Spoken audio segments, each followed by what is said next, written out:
पुणी देखा ये 2026 मसीह 16/7 तुला बृहस्पति नक्षत्र 16/7 तुला आम देखा जे बर्तमान को विशाखा नक्षत्र ये नक्षत्र अधिपति हेले बृहस्पति सी 2026 मसीह से भाई भाई मैंने समय केमती करुँच क्यारियर व्यवसाय विशाखा नक्षत्र में लोक मैंने बहुत परिश्रमी पुराणा अधा काम पूरण हो चाकरी स्थिरता और कर्तृपक्ष ठारू प्रशंसा पाइबे जदि आप शिक्षा परामर्श किंवा खाद्य संबंधी काम करते तेरे वर्ष प्रचुर धन आय करेंगे वर्षर मध्यम आगे नुआ व्यवसाय चुक्ति चुक्तिनामा हो मध्यम आगे जून जुलाई आर्थिक स्थिति ए वर्ष भल रहिबो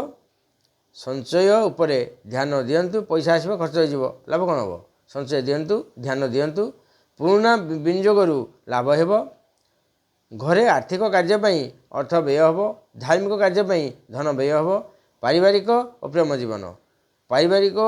विवाद दूर जीवन साथी सह संपर्क उत्तम रोचे व्यवहार द्वारा समाज में मान सम्मान वृद्धि पाइब आपन जे गोटे अभाषा कहब साथ बुझे कहीदेवे तेणु मान सम्मान मिल शिक्षा छात्र छात्री मैंने ए वर्ष अत्यंत शुभ रो मैंने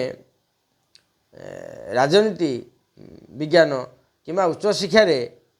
करने को चाहूँ बाहर को जावाक विदेश को आउट ऑफ इंडिया से जातु सफल पाइबे जदि किसी असफलता मन करुँच ताले विष्णु को हलदिया फूल गुरुवार दिन प्रदान करंतु परीक्षा पास परीक्षा प्रवर्तन क्षेत्र।